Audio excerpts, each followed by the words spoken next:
Number one means you're always on top. Your number one radio. Breath and relax, it's all gonna be fine. Wakey, wakey, wakey, wakey, wakey! Ito po ang iRadio. Naglilingkod para sa sambayanang Pilipino. Sikat sa sukat, hari ng QC, hilig ng Pasig, tinututukan ng taga-Bikutan hanggang Alabang. Ito rin malamang, panay-panay, nakikinig ang Pasay. Navotas, Parañaque, Valenzuela, Mandaluyong, Caloocan, Patok sa Marikina, ang hilig ng Taguig, atin na rin ang millennials ng Manila. Number 1 sa Laguna, Pampanga, Bulacan, Batangas, Cavite, millennials ng Baluarte. The millennials choice. Yeah, stop. This is iRadio Los Angeles.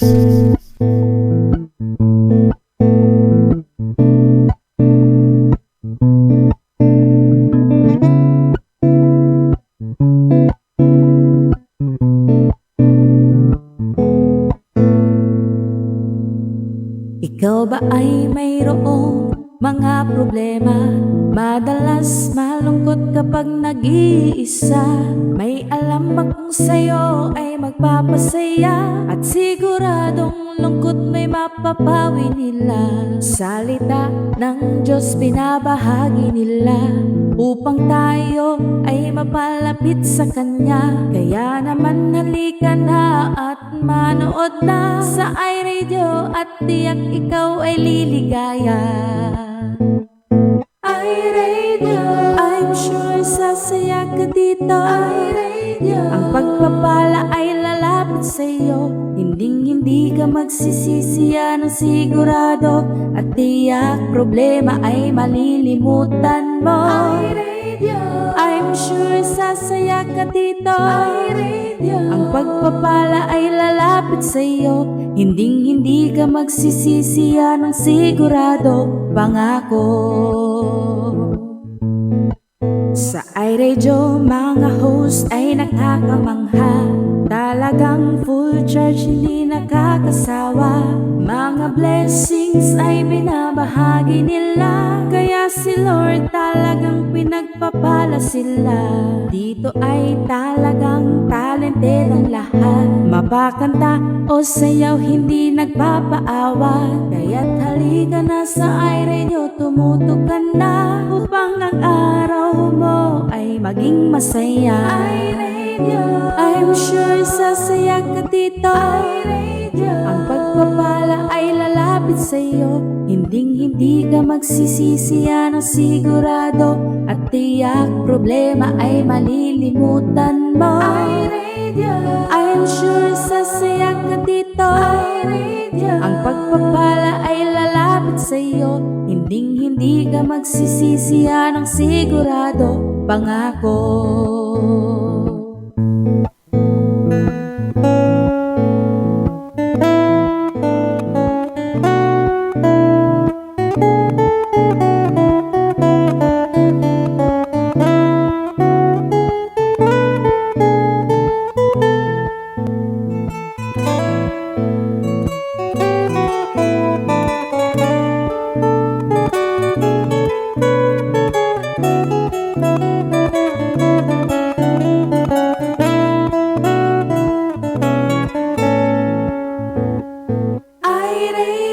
I'm sure sasaya ka dito. iRadio, ang pagpapala ay lalapit sa'yo.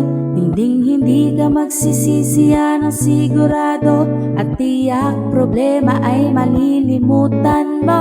iRadio, I'm sure sasaya ka dito. iRadio, ang pagpapala ay lalapit sa'yo. Hindi ka magsisisi, yan ang sigurado, pangako. Hindi ka magsisisi, yan ang sigurado, pangako. Hindi ka magsisisi, yan ang sigurado, pangako.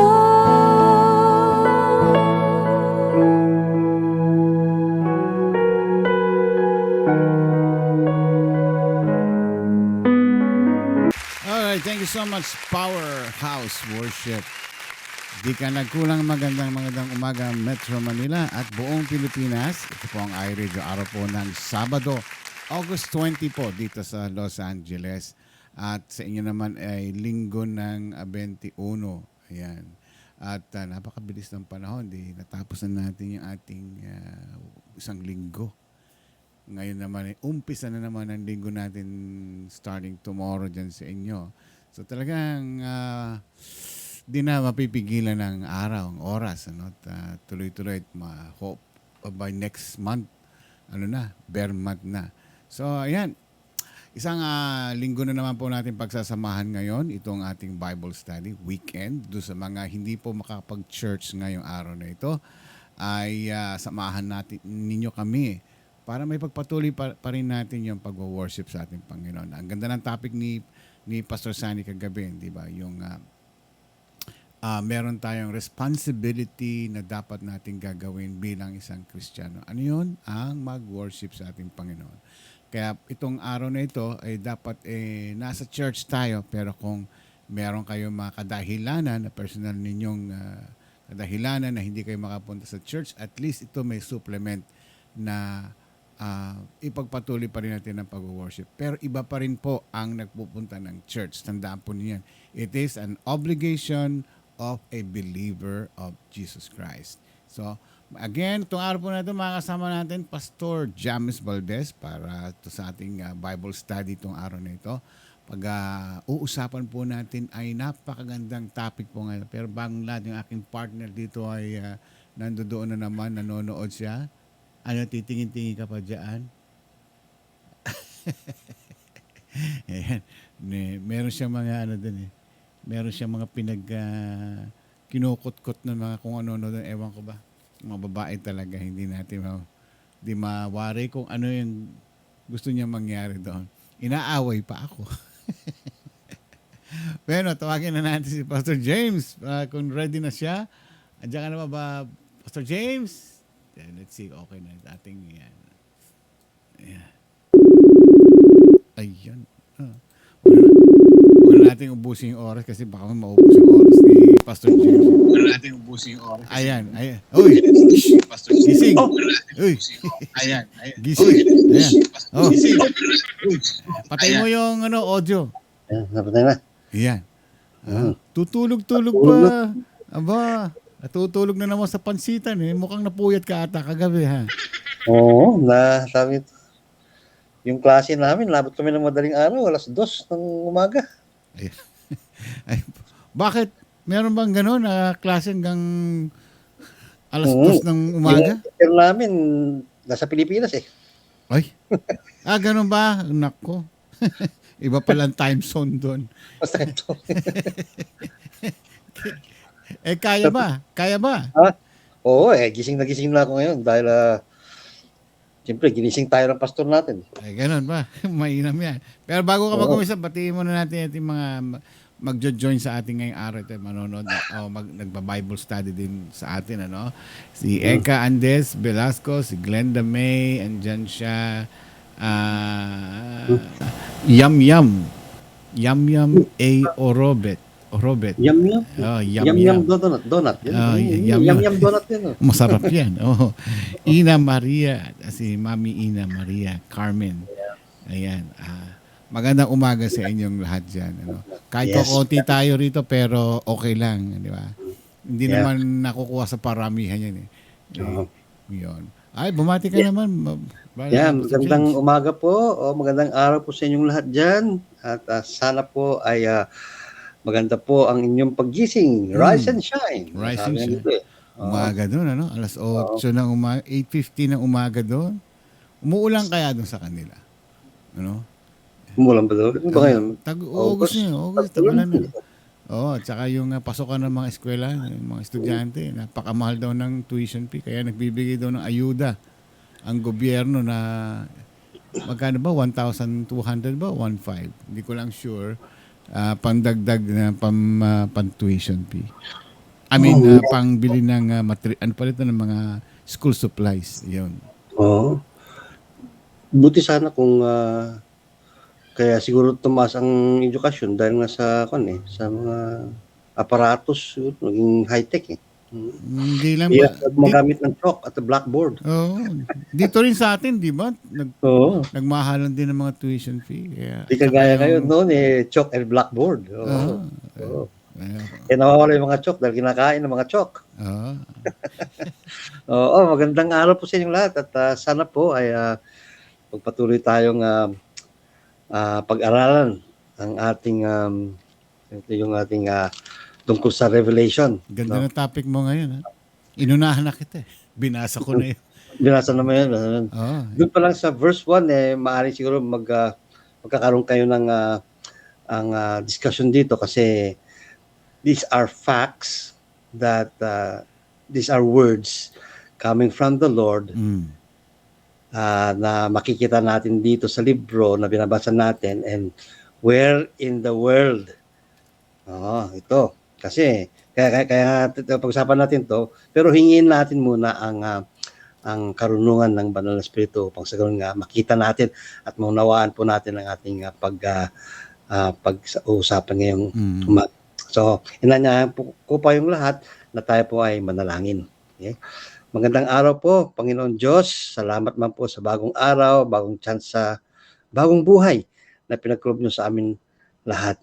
At sa pagkakataong ito ay nandito po kami sa aming pag-aaral ng iyong mga salita. At sana po mahingi po namin sa inyo ang inyong karunungan, bigyan niyo kami ng malinaw na pag-iisip at kalawakan ng kaalaman at nawa po ay makita po namin ang katotohanan sa lahat ng bagay na to. Maaari pong magkaroon kami mga katanungan. Yes, it is good to have questions. At sana po ay matugunan po namin ang mga katanungan na yan. At sa ganun nga, dahil nga, yun po ay ipupuno ng iyong Banal na Espiritu sa amin. Kaya Panginoon, sa aming patuloy na pag-aaral ng mga salita, gabayan niyo kami Panginoon. Lahat po tinalangin namin sa matamis na pangalan ng Kristo. Amen. Amen. So, pagpatuloy po natin ang ating pag-aaral sa Book of Revelations chapter 9 verses 1 to 11 and I hope matatapos natin to pero gusto ko po kasing ihimay-himayin to kahit verse by verse para maintindihan po natin ang ibig sabihin na isinulat po dito sa Book of Revelation by John, revealed by the Lord Jesus Christ. Mga kapatid, when we read the scriptures dito sa Revelation, it might look like or might seems like na it's just like fantasy, a story made out on Hollywood, no? Pero kung tayo po ay naniniwala na ang Bible na to ay salita at sulat ng Diyos na pahayag po sa atin, at kung ano po yung babasahin natin doon, we will take it as it is, no? Maaari po tayo magkakaroon ng maging haka-haka, that's not bad. But again, kasi marami din pong mga scholars, theologians na matatalinong tao na nagkakaroon ng interpretasyon. Yet, as far as our mind would go, sigurado po marami po tayong maiisip. But again, let us always go back to what the Word tells us. The future will tell us kung ano po yun. Yet we are not in the future. But let the future tell us later on. But again, as far as it tells us, iyon ang sinabi. So, umpisan ko po sa verse 13 ng Revelation chapter 8 dahil nga sinabi po dito, then I looked and heard a flying eagle in heaven saying the loud, woe, woe, woe. Itong pagkakabanggit ng woe, woe, woe tells us na mayroon darating na mas mahigpit o mas disastrous na punishment that the Lord is going to give. Kasi sa book of Revelation chapter 6 to 12 po ay puro ito na yung pagbubuhos ng wrath of God to the world. So, doon nga itong sinabi ng angel na wow, wow, wow, ibig sabihin to, patindi na ang mga binabagsak na kaparusahan. So, ito na po yung trompeta, ilalabas, yung trompetang, ikalimang trompeta. At sabi nga sa verse 1 ng chapter 9, then the fifth angel sounded. Ayun, trompeta ang ikalimang anghel. At sabi po ni John, and I saw a star from heaven which had fallen to the earth, and the key of the bottomless pit was given to him. So himayin natin po ang ibig sabihin nitong verse na to. The fifth angel, ang ikalimang anghel ay tumunog ng kanyang trompeta, at dito nakita po ni Apostle John na mayroong isang star bituin, sabi nga, na nahulog mula saw a star from heaven which had fallen. Ibig sabihin, past tense, nahulog na eh. Pero nakikita niya, it is in his vision, sa trompeta, may nahulog. Present time yung nakikita ni John, pero yung napapanood niya ay isang bagay na it has already been done. So kasi it had fallen to the earth, from heaven to earth. So ano ibig sabihin no? A star had fallen. Maaari natin siguro Nangyari na siya. Nangyari siya. So ibig sabihin ito, mayroong isang bituin na bumagsak nito sa mundo. Okay? Where maybe a meteor, sabi nila. Pero dito sabi dito, I saw a star from heaven which had fallen to the earth. Okay, huminto tayo doon.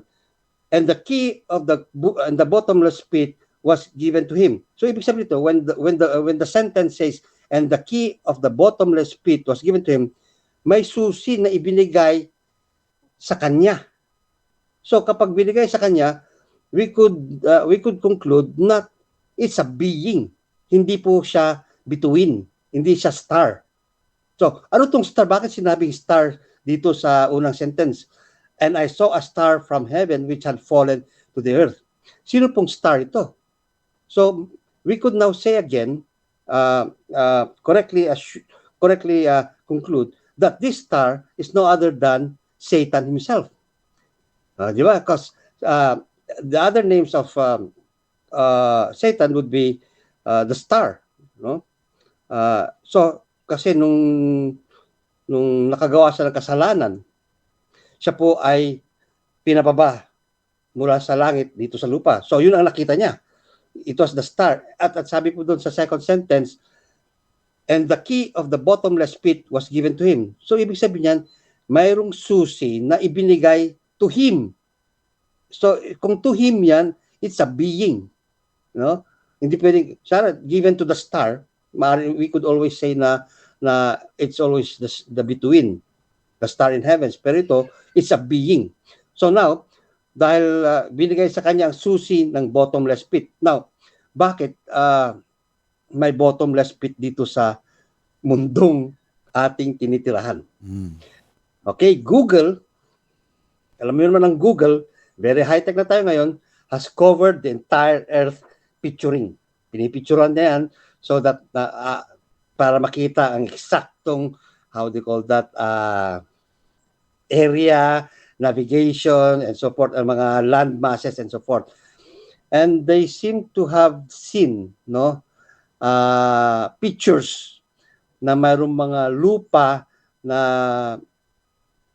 they could say it is a bottomless pit, no. Ginugoogle ko rin ngayon pero napakarami kasi. May mga wells na nakuha nila, maaring ito raw yung bottomless pit. Well, the bottomless pit dito ay ginawa ng Diyos at nandito po sa lupa. Kasi tingnan niyo to the angel, where did the star fall? It fell on earth. And the key to the bottomless pit was given to him. So ibig sabihin niyan, binigyan siya ng susi of the bottomless pit. Nandito sa mundo. Okay, when we go to, if you remember the story of the rich man and Lazarus, ano po sabi doon, no? Tingnan, balikan natin doon sa Luke 16, no? Verses 16 verses 24. And he cried out and said, Father Abraham, no, have mercy on me and send Lazarus so that he may dip the tip of his finger in water and cool off my tongue, for I am agony in this flame. But Abraham said, Child, remember that during your life you received the good things, and likewise Lazarus bad things. But now he is being comforted here, and you are in agony. And besides all this, between us and you, there is a great chasm. Ano itong chasm na to? It's the pit, no? It's a chasm, or ito po yung sinasabing abuso, no? Abuso. Chasm fixed, and so that who wish to come over here cannot cross over. Ayan. Pati rin yung nandyan pati yung nandito ay hindi rin makakatawid dyan. So it's a place where talagang napakalaking butas yan dito sa mundo. No? They say it is the center of the earth. No one could say that, but as the Bible tells us, mayroon pong bottomless pit dito sa ating mundo. And that is where, sabi nga dito, and if we continue, in verse 2, he opened the bottomless pit. Okay, the star or the angel who was given the key to the bottomless pit, sabi dito, he opened the bottomless pit. Binuksan niya. Mayroon palang susi, nakakandado pala. And I remember, correct me if I'm wrong, when Jesus Christ died, no, he went to the abuso, no? Pumunta siya dun eh, no? Kaya maaring nandito sa lupa yon, no? It is on earth, okay?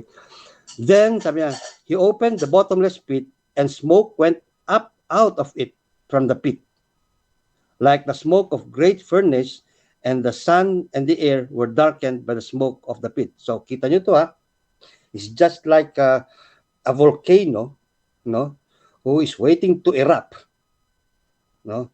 Kaya nung binuksan niya yon, nung pintuan ng bottomless pit na yon, there was a great smoke, no? It's a great smoke. Kaya maaaring it's hidden in somewhere of any volcanoes, no?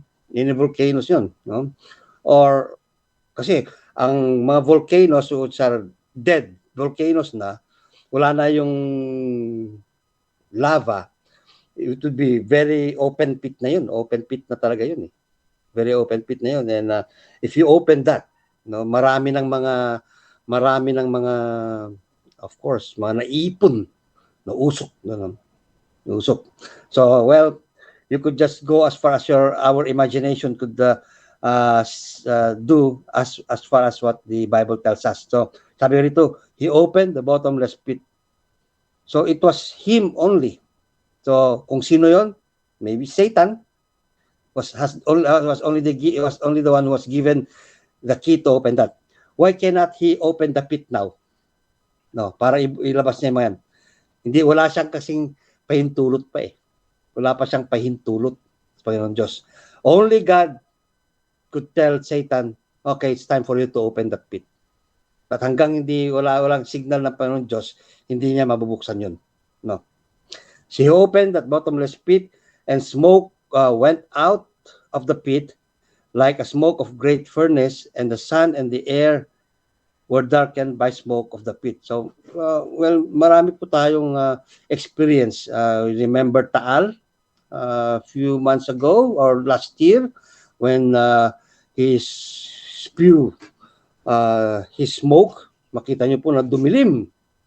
No? Pati po yung pagkirap po dun in 1990, I think 1991, nung nag-irap po din dyan saan ba yun? Dun sa Mount Pinatubo. Halos buong kalahati ng Pilipinas, no? Actually, yung usok na yun, dumating pa sa iba't ibang lugar na naranasan din nila ang kadiliman. So, can you just imagine how this is going to happen at that time, no? So in verse 3, sabi nga dito, verse 3, tuloy natin. Then, saka pagkatapos nung lumabas na ang mga usok na yan, which has darkened the sun and the air, naku, siguro, you know what, when the smoke darkens the air, well, mahirap huminga kasi nawawala ang oxygen, no? Yung araw hindi niya kayang mag-penetrate papasok sa loob ng clouds na yon. So what happens now if the sun rays, you could just imagine, the sun rays cannot penetrate through the clouds, walang init, naipon yung init sa loob ng mundo, and you could just imagine what's going to happen. Movies Hollywood has tried to depict that, at makikita nyo nagkakaroon ng what? Lamig, no? Kasi walang init. Nagkakaroon po ng matinding lamig. Kapag nagkakaroon po ng matinding lamig, nagkakaroon po ng iba't ibang saring bagyo, no? Nagkakayelo lahat, no? Kasi natakpan ang mundo ng kadiliman, ng the smoke, dark clouds of smoke, because that comes out from the pit. And you know what's gonna happen to Earth at the time? It's not only okay lang na mayroong usok dyan. No. There would be a world natural effect that's going to happen into this world na mangyayari. Dito pa lang marami na natin makikita. And then, hindi lang po yun pala ang mangyayari. Then, sabi sa verse 3, then out of the smoke came locust upon the earth. Locust. Balang ba tawag ito? Balang? Yung parang nito yung parang yung isang hayop na kumakain ng mga mga palayan, hindi ko alam kung balang ang tawag dito. Locust. Pero ito po ay halos kaanyo ng grasshopper. Tipaklong. Malalaking tipaklong to. Anyway, mga kapatid, kung mayroon po kayong katanungan, i-PM nyo agad si Brother Ron para you could just interrupt us para mabigyan agad natin ng May tanong dito agad ano daw yung title ng topic? Bottomless pit. Ano daw yung ibig sabihin ng bottomless pit? Ayun, yung bottomless pit yan. Yung bottomless pit na yan, ibig sabihin yan, alam mo yung hukay na walang dulo. Butas na walang kaduluan, walang dulo yan. Kaya kung nagpahulog ka doon, walang pagbabagsakan. Walang pagbabagsakan. Unlimited. Now, malalim. Malalim siya. Ibig sabihin yan, malalim na malalim. Naisip ko na rin yung tatanungin mo Paano ngayon yung kalimbawa kung bilog to, no? At magbubutas ka dito, di ba kung bottomless yan, lalabas din dito, di ba? Kapag kung ito yung earth, di ba? Kung magbubutas ka dito, may butas dito, lalabas dito. Kasi bottomless, dapat wala nga di ba? Pero naisip ko rin bakit kaya ganun, no? Hindi natin makita-kita. Kasi alam niyo kung bakit ganun, naisip ko rin yung pag-ikot ng mundo. Kaya kung babagsak ka doon, no, kung babagsak, ihulog mo dito, habang umikot na yan, pagdating mo dito sa dulo, babagsak ka lang, pabalik ka lang na gano'n babalik ka na naman doon sa pinanggalingan mo. Parang umiikot ka lang na gano'n Pero hindi yan dito Kaya nga, wala kang wala kang mga boundaries na mapupuntahan Dahil nga sa pag-ikot ng mundo na yon, yung kung saan ka, doon ka pa rin Yung ng motion in a vacuum place. Parang kaya makikita mo yun na wala kang makikitang dulo no? It is called the bottomless pit. Science tell us kapag vacuum yan at saka umiikot, yung the gravity noon zero Kaya nandun ka lang sa loob na wala kang mapupuntahan na makukuhang ito yung dulo. Ending, wala kang makikitang ending kasi nasa sentro ka nasa sentro. Kasi yung gravity ng umiikot na ganun yung earth, no? Nandun ka lang sa gitna nun. So it becomes that's how I theorize it. Pero again, you could Google this and how is it, bakit wala tayong makita na puro dulo dito sa mundo. Again, there are places that the Google has cited bottomless kasi tinesting din nila, wala silang talagang yung depth nun unreachable yung depth nun, Walang hanggan. walang hanggan, no, walang hanggan. Nalalim. So, Kasi kung nandito ka sa tuktok ng mundo, maghuhulog ka sana ng bato, sana magdadap doon sa North South Pole, di ba? mm. Di ba? Pero wala eh. Tsaka Hindi. hindi naman sa mundo. Kasi- Nandito ba Oo. sa mundo yan o sa ibang... Dito sa mundo. Oo. Of course, kapag sinabing nahulog yung star dito sa mundo, and dito binigay yung dito siya binigyan ng bottomless pit, yung kinang to the bottomless pit, di nandito yun. Nandito yun. Hindi nandito sa mundo. Hindi dito sa mundo yun. So, again, you could prove me wrong. Pero as far as the Bible is telling me, maniniwala ko dito na nandito sa lupa. Dito sa lupa. Because, nung namatay ang Panginoong Jesucristo, saan sa bumaba? Sa lupa. Sa Di ba? lupa. Mhm. Oh, sa lupa. Oh, di nandito sa lupa. Makes sense ba? Ganun lang naman. Ganun. So, logically, we think about that. But of course, there would others say different ways. Again, this is a revelation of John of what he saw. Remember, he is in the ancient times. Oh, nung unang panahon ng New Testament. Iba ang kultura noon, iba ang walang telebisyon na magsasabi na ganito 'yon, no? He saw it as how he saw it, no? Oh. Kaya nga dito yung nakita niya yung locust. Maraming mga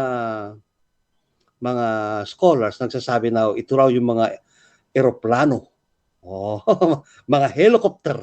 Naroon daw, yeah. Because makita mo naman yung mga tunog ng mga helicopter, tug. Kasi ang sabi dito yung tunog ng mga locust ay parang mga kabayo. 100 horses running. Oh, di mag-imagine ka kung paano yung chariot na tumatakbo yung mga kabayo ganoon. Di ba ganoon? Oh, dami nilang naisip na ganoon eh. Pero ano ang sabi dito? The locust, hanggang doon lang muna tayo paniwalaan doon, no? Well, pwede tayo mag-isip-isip, no, ng mga iba. But again, when it says bottomless pit, ito yung hukay na malalim na wala pong hangganan. At ito po ay nandito sa mundo. Paano naging bottomless? Well, as far as I have showed you how, kapag nahulog ka na doon, wala ka ng mga boundaries na masasabing ito na narating ko na yung dulo, or ito na yung south side wall, right side wall, ito yung wall, wala. You are suspended doon sa gitna. Okay? Kaya makikita mo doon yung sa istorya po sa Luke 16, no, the rich man and Lazarus, na he was in that place of torment, no. Again, that's a good question. Let's continue. Okay. Then out of the smoke came locusts upon the earth. Okay. So mula dun sa pintuan na yon, pagkatapos siguro maubos yung mga usok, no, nakalabas na lahat ng mga usok, no. Ang lumabas naman yon yung mga locust, no? Locust, no? Ito yung mga, kapag sinabing locust kasi sa atin dito ngayon, kumakain ng mga green things o green leafy things, no? Tapos nabigyan sila ng kapangyarihan. They were given power, and power was given to them as the scorpions of the earth have power. Okay. Hindi po sila scorpion. Yung power ng scorpion ay parang ganun na din ang power ng locust. Okay? Ano po yung power ng scorpion? The power of the scorpion is to sting you, upang ganun nga ikaw ay magkaroon po ng reaction when you are stung by that tawag nito yung scorpion. Kagaya ng bee, di ba? Mayroon siyang yung needle, kapag nastang tayo doon, nagkakaroon tayo ng reaction. Mas grabe po yung scorpion because it might lead you to death. No, it might lead you to death. Itong scorpion na to ay kadalasan nakikita po sa disyerto, kaya po na banggit po ni John because he knows that he have seen scorpions like this, that is very powerful. That kapag ikaw ay natuklaw o nastang ng kanyang buntot ng scorpion, kung hindi ka malakas, ito po ikakamatay mo. So itong power na to was given to the locust. Okay? Itong klaseng power ng locust. So, you just imagine yung locust, hindi lang siya kumakain ng mga green leafy things, but he was also given like the locust. Okay? They are told, napagsabihan niya, they are told not to hurt the grass of the earth. Napagsabihan sila, bawal kayo mga locust, paglipad nyo pag-alis nyo dito sa pit na to, bawal ang kumain. Bawal kumain ng grass. Sabi nila, they are told not to hurt the grass of the earth, nor any green thing, nor any tree, but only men who do not have the seal of God on their foreheads. Naiba ngayon ang kanilang magiging trabaho. Kasi ang trabaho lang naman ng mga locust ay kumain, no, ng mga green leafy things, the grass, the trees, no. Yun lang po ang ginagawa ng locust, no. Pero ngayon iba ngayon ang kanilang tungkulin. Binigyan sila ng tungkulin to what? To hurt, no? But only the men who do not have the seal of God on their forehead. So makikita natin dito that pupunta sila doon sa mga taong walang selyado ng Panginoon Diyos. Remember in the previous chapters that bago kunin ng Diyos ang yung mga naging martyrs, no, sila po ay mabibigyan ng tatak ng selyado ng Diyos, no? Di ba? And then so who are those people? No. So kailangan meron po tayo kapag may iwan tayo dito sa mundo, meron tayong tatak ng Panginoon Diyos. No, I don't know where. Hindi sigurado sa forehead. I don't know. Kung maybe sa forehead, I don't know. Pero hindi kasi sinabing sa forehead on their, sabi dito forehead. Sabi dito. Forehead, sorry. Correct me wrong. But only the men who do not have the seal of God on their foreheads. Okay.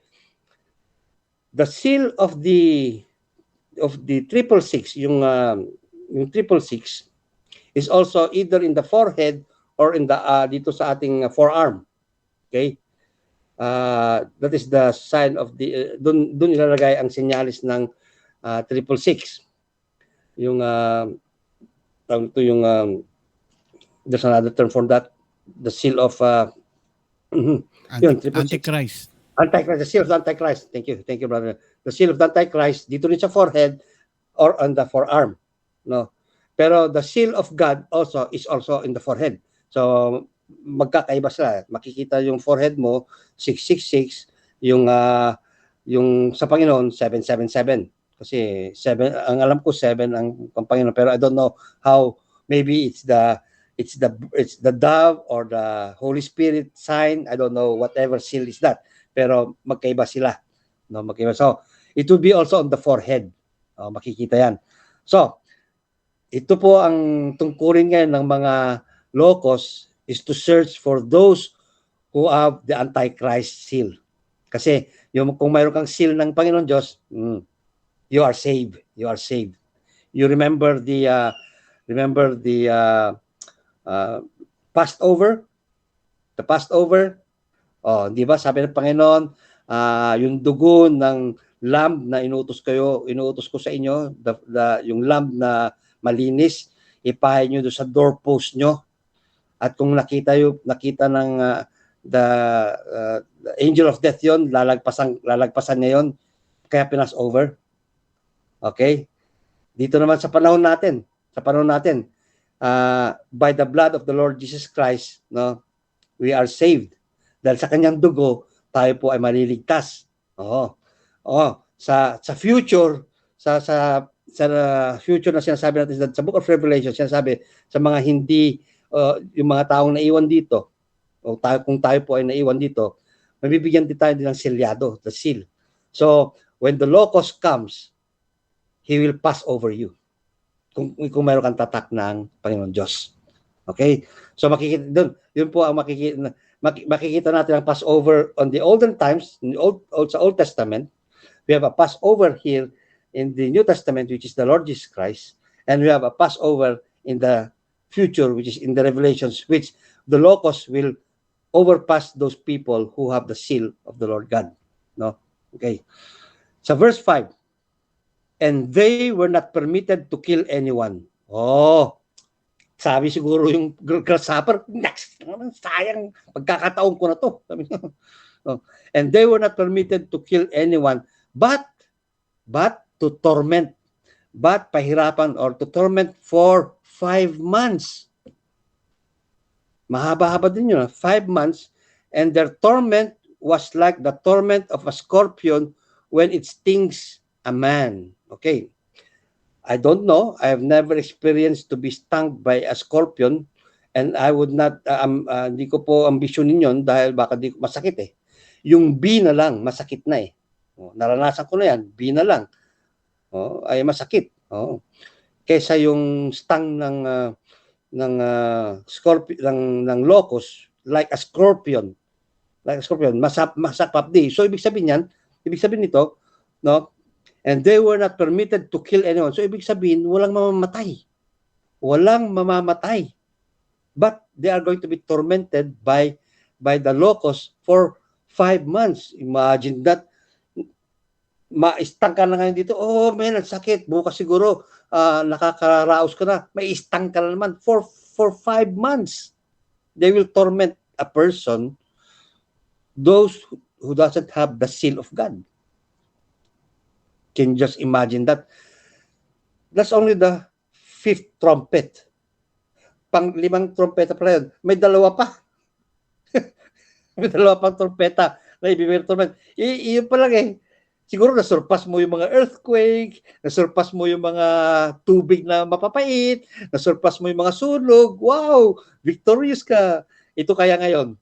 Masusurpass mo kaya yung torment ng mga pagpaparusa ng mga yung mga locust na yon. Okay? Then, sa verse 6, ito mga kapatid, kung matapang-tapang tayo, no? Dito, pwede ka na magtapang-tapangan kasi kahit saksakin ka siguro, di ka mamamatay. Sabi dito, and in those days, at dun sa panahon na yun, and in those days, men will seek death. All right. Death, come to me. Gusto ko lang mamatay. Dahil ang hirap ng buhay. And those days, men will seek death and will not find it. Oh. Hindi mamamatay. Oh, sinabihan mo hindi na. Hindi mamatay pala. Hindi mamamatay pa.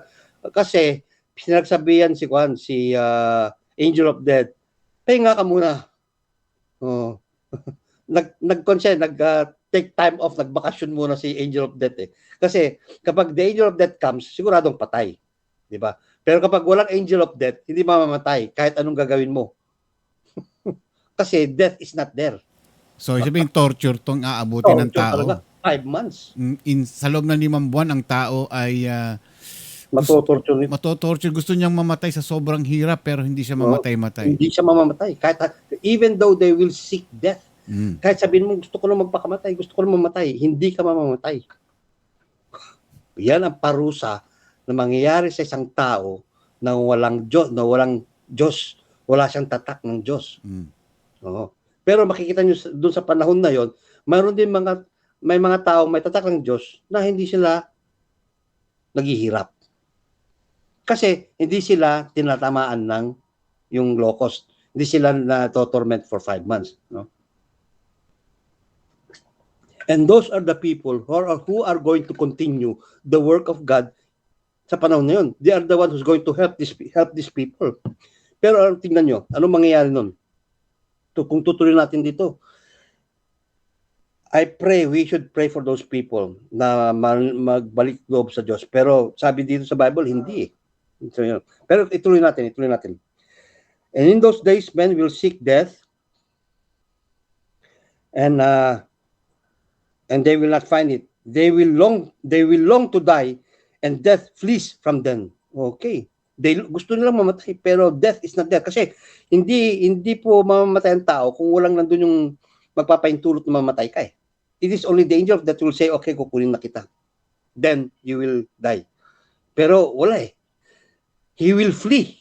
Ibig sabihin yan, pinalis siya. He will flee kasi inutos sa kanya yon. Inutos sa kanya yon. No? Kahit bayaran mo, hindi. Ang hirap pala no, pastor, ano? Gusto mo nang mamatay sa sobrang hirap pero hindi ka mamatay. Dahil yung angel of death na binigyan siya ng instruction na hindi niya pwedeng kunin yung mga tao o para mamatay. Wow. Hindi pa nila time. Hindi pa nila tayo. Yeah. Siguro dito tayo magtatapos dahil malapit na tayong ilang minuto na lang. So, if you have any questions, just feel free to PM us. Ngayon, let's have an open forum for that. So, itatapusin ko dito sa verse 6, no? Kasi dito matindi. And in those days, sa araw na yon, men will seek death and will not find it. Hindi na makikita eh. They will long for it. Talagang ninanais nilang mamatay. Sabi lang, kunin muna ako, patayin muna ako. But death is not there. Because you're going to be tormented for 5 months.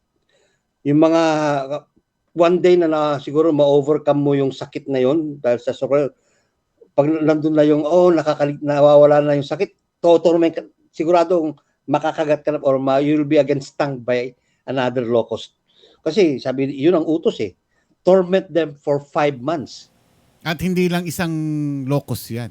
Oo. Isang batalyon, hindi lang batalyon, damakmak o... Ang locust niya, marami yan. No? Pag sinabi locust niya, no? Sa sobrang dami nga, tunog nga daw, parang tunog ng helicopter eh. Isipin mo, maliliit lang na mga insekto yan ha. Pero yung ano ng pakpak nila, ang tunog daw sa sobrang dami na pag nagsama-sama, parang tunog daw ng kabayong tumatakbo. Imagine that, the whole world. Sa buong mundo. Buong mundo yun. Hindi lang isang lugar yan. In the whole world. Hindi lang po diyan sa lugar na ganito dahil masasama sila. Hindi. Pati Amerika, lahat ng bansa kung saan yung mga taong hindi o na walang tatak ng Diyos. May question dito, Pastor, madali lang. Bakit daw 5 buwan lang? Bakit 5 buwan ang aabutin ng torment? Bakit hindi 1 linggo? Bakit hindi 1 buwan? O bakit 5 months ang aabutin ng tormentation? Wala, hindi ko naranasan no. I don't know.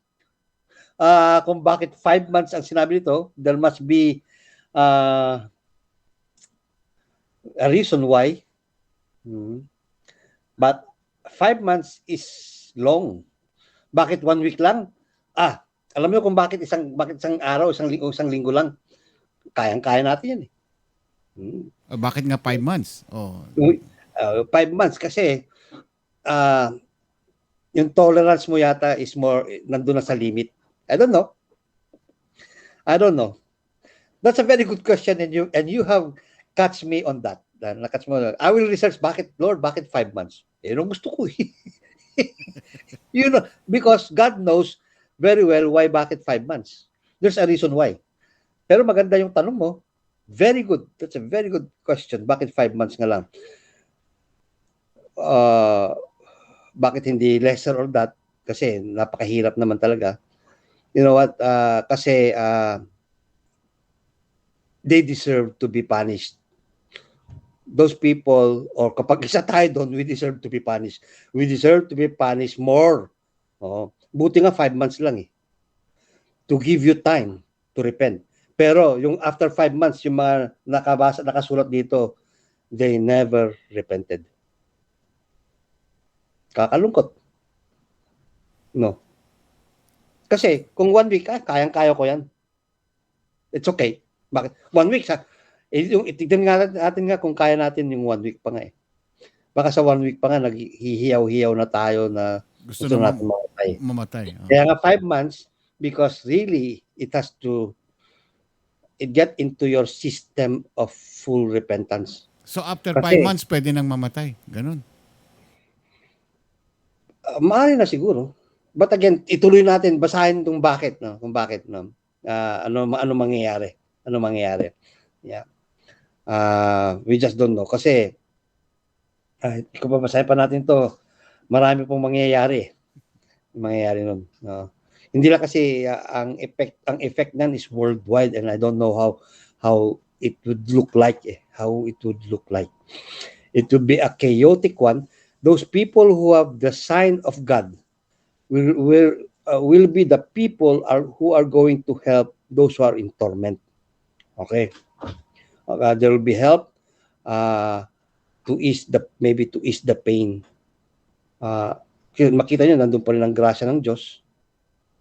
And this torment signifies something. Bakit ganun 5 months? No. Dahil nga siguro sa pagsuway mo sa Panginoon Diyos, I'll give you 5 months to punish, and then kung manumbalik ka, then I'll take that away.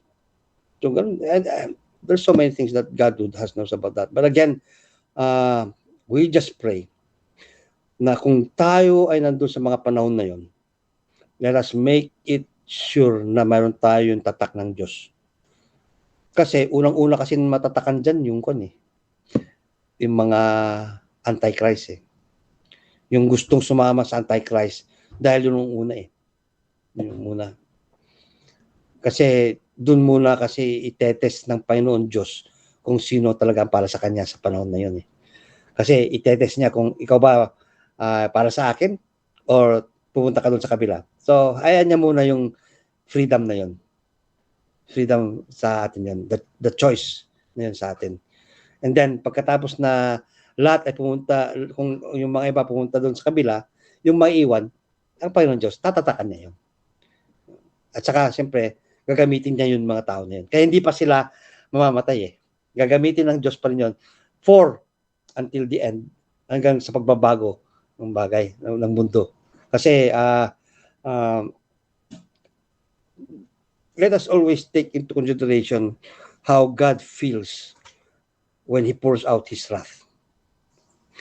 There is still that compassion na sana sa ibibigay kong paghihirap na to ay lumingon, ay manumbalik kayo sa akin.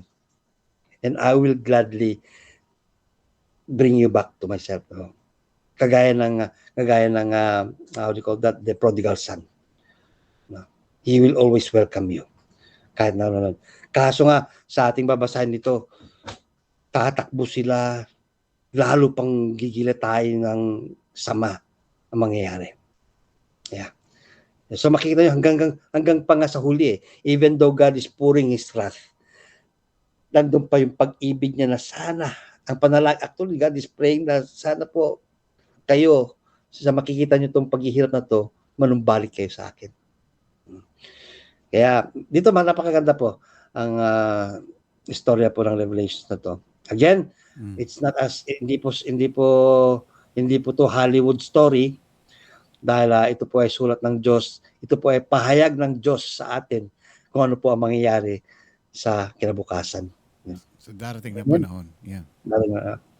Yeah. Okay. Thank you, Pastor. Kung may mga tanong po kayo, just PM us, at maraming salamat din po sa pagsubaybay at sa pagsama po sa atin sa pag-aaral nito. Patuloy na sana po ay may room po kayo na pulot na aral, gintong aral. At kung may mga tanong kayo, don't hesitate to PM us. Alright. Okay. Manalangin na tayo, Pastor. Yeah. Salamat din nga pala sa mga kapatiran na nagbigay ng kanilang mga pagsuporta po sa amin sa panahon na si Jeremiah po ay nasa hospital. Thank you very much. The surgery went well. Wow, praise God. Nagre-recover si Jeremiah. At salamat sa Diyos. Praise God. Praise Dahil God. sa inyo rin po mga panalangin at dahil sa Panginoon Diyos. Okay. Alright. Dahil po manalangin at muling magpasalamat sa Diyos at nawa po ay lagi po tayong mapagpatnubayan ng kanyang salita. Let us pray. Panginoon Diyos, maraming salamat man po sa pagkakataon na to na nakapakinig kami ng inyong mga salita tungkol po sa darating na panahon, the future, and hope the Lord na kung kami man po ay maiiwan dito, ay siguradong mararaman po namin ang mga mangyayari dahil ibinubunyag nyo na po sa amin ngayon. Pero magpapasalamat din po kami kung kami po ay kukunin nyo na at hindi na namin madadanasan ng mga bagay na yun dahil kung sa pag-istorya pa lamang, Lord, sa pakikinig ng namin sa mga istoryang ito sa mangyayari sa kinabukasan ay nakakatakot na. Kaya po, Panginoon, ay amin po ding nihiling sa inyo na kami po'y patawarin nyo sa aming mga kasalanan, na sana po ay sa sa pakikinig namin ng mga salita ay magbago na po kami at hinihingi po namin ang inyong anak ni Jesucristo na siya na ngayon po ang tumira sa aming puso, sa aming buhay, manira sa aming buhay, manguna. Kaya tinatanggap namin po siya bilang aming Diyos at tagapagligtas. At alam po namin kapag nasa amin ang Diyos, ang Panginoong anak ni Jesucristo, kung may mangyari man po sa amin ngayon, alam po namin na sa inyong kaharian kami po titigil habang buhay. Amen. Amen. Salamat o Diyos sa napag-aralan namin dito tungkol po sa ikalimang trompeta at kung ano po ang binubuhos na nakaparusahan po sa mundong ito. At nawa po ay nagkaroon kami ng kaliwanagan at kaalaman at sa ganun nga po ay kung ano man po ang dapat namin ipaghanda ay walang iba po na ang aming puso at pagtanggap sa Panginoong Jesucristo. Yun po ang napakagandang paghahanda namin sa aming buhay na ang Panginoong Jesucristo lamang ang kailangan namin upang sa ganun nga kami man po ay makasama po sa inyong kaharian. Patuloy, Panginoon, aking hinihiling ang inyong pagbasbas sa lahat ng nakikinig dito sa aming gawain sa pag-aaral ng inyong mga salita sa Bible study tuwing Sabado. Asaan man sila, Panginoon, ang inyong basbas ay mapasa kanila at sa ganun nga, Panginoon, sila rin po ay makapagbigay ng kaluguran sa iyong pangalan. Kung ano man po ang kanilang mga pinagdadaanan ngayon, salamat dahil ito po ay isang pagsubok na magamit ito sa kanilang panampalataya. Susubok ang aming panampalataya at kung paano po kami tumugon sa mga bagay na yan. Tulungan niyo sila, Panginoon, dahil maliban nga sa inyo, wala naman kami pong magagawa. Kaya hiniling po namin ang inyong mga kamay ng mga tulong sa lahat ng aspeto ng buhay ng bawat isa.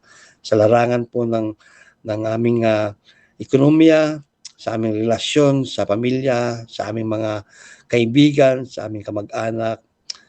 Hiniling po namin na nawa ay magampanan po namin ang aming mga napagtutunan na yung mga salita.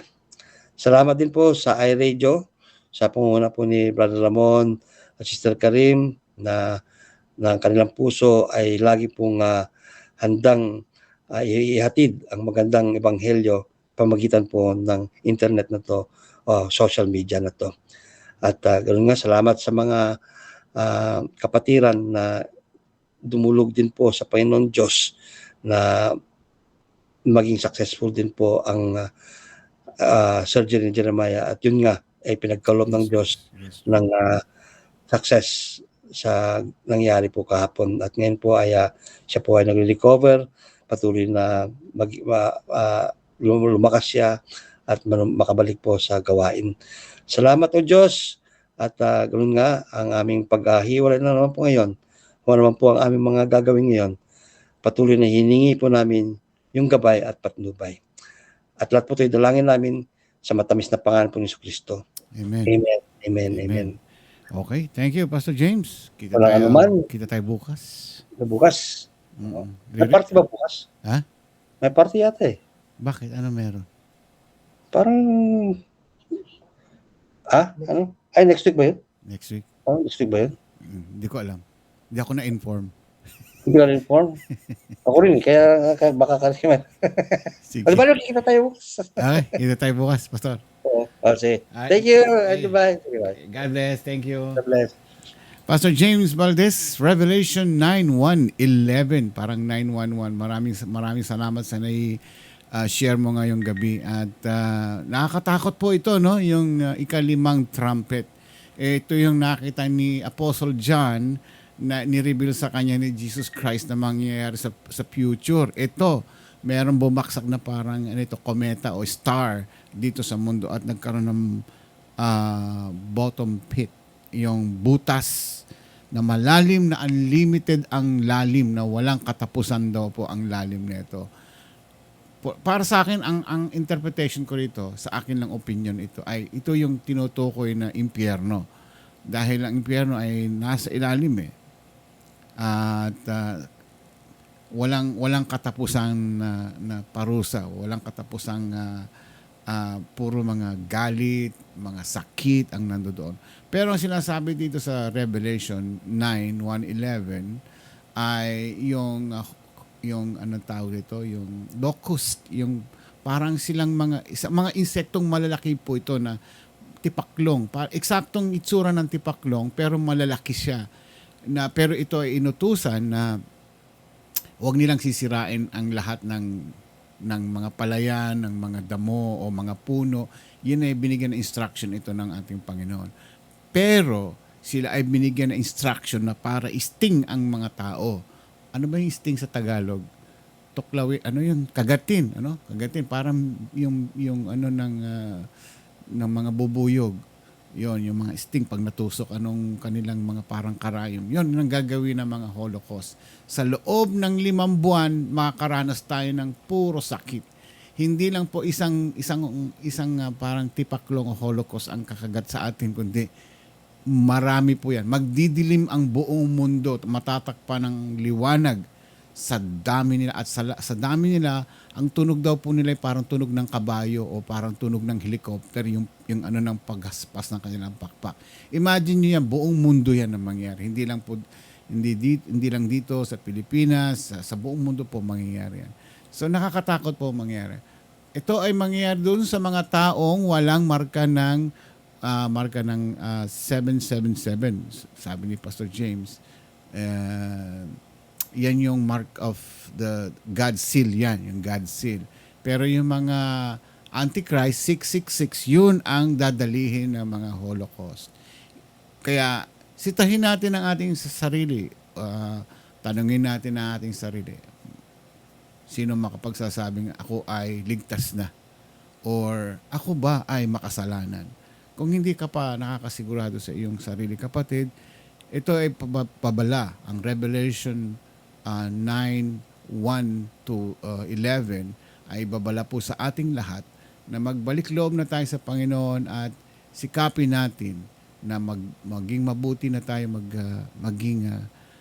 sundin natin ang salita ng ating Panginoon. Maraming salamat po sa pagsubaybay niya dito sa ating programa sa iRadio. At naway nakapulutan po natin ng magandang aral na naman po ang naihayag ngayon ni Pastor James Valdez itong araw na ito. Next siguro the 6th angel na. Actually yung 5 and 6 trumpet ay halos magkapareho ang story niyan. Hindi pala. Correct me. Sorry. Mali. Mas medyo malapit ang story ng the 6th trumpet. Ayan. So, abangan po natin susunod na linggo yan dito po sa iRadio. Hanggang sa Monday po ulit magkakasama-sama tayo. In behalf of my partner, Karim, ako po si Ramon Pascua. Good night. God bless po sa inyo lahat. Bye-bye. God bless.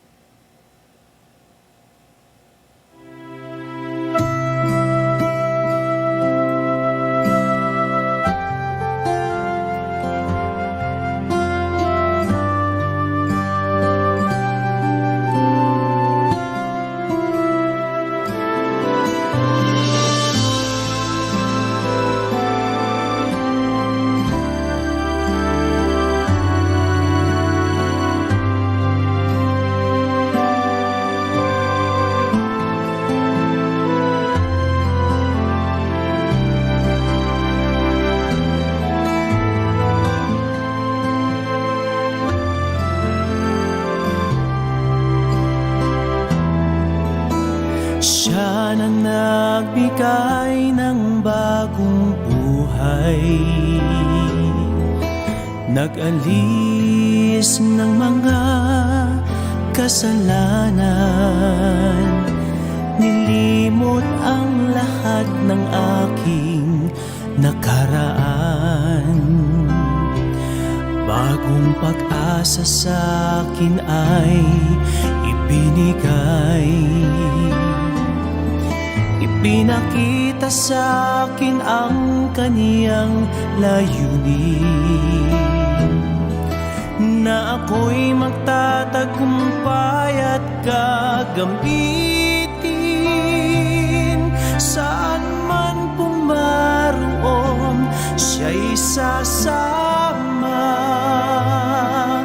hindi iiwan mag-isa. Tunay na dakila ang Diyos na sa akin ay tumawag, binigyang pansin ang isang katulad ko. Sa mga nakalipas ako'y kanyang pinalaya, Diyos na mabuti at tunay na dakila.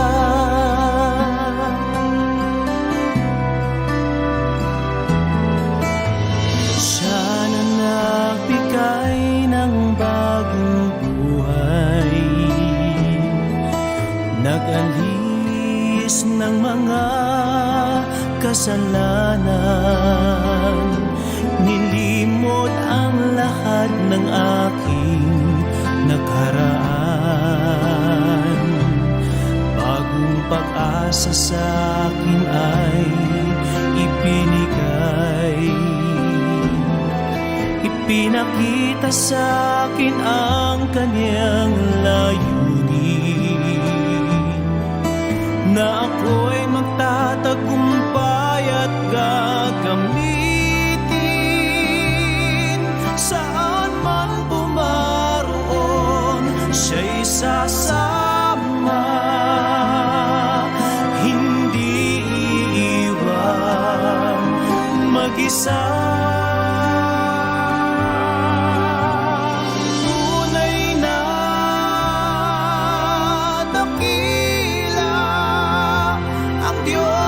Sa akin ay tumawag, binigyang pansin ang isang katulad ko. Sa mga nakalipas ako'y kanyang pinalaya, Diyos na mabuti at tunay na dakila. Tunay na dakila ang Diyos na sa akin ay tumawag, binigyan pansin ang isang katulad ko. Sa mga nakalipas ako'y kanyang pinalaya, Diyos na mabuti at tunay na dakila. Tunay na dakila ang Diyos na sa akin ay tumawag, binigyan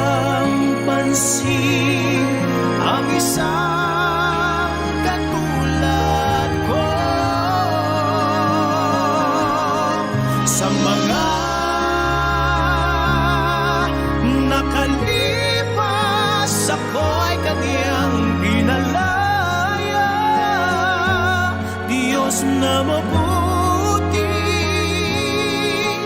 at tunay na dakila, at tunay na dakila, at tunay na dakila.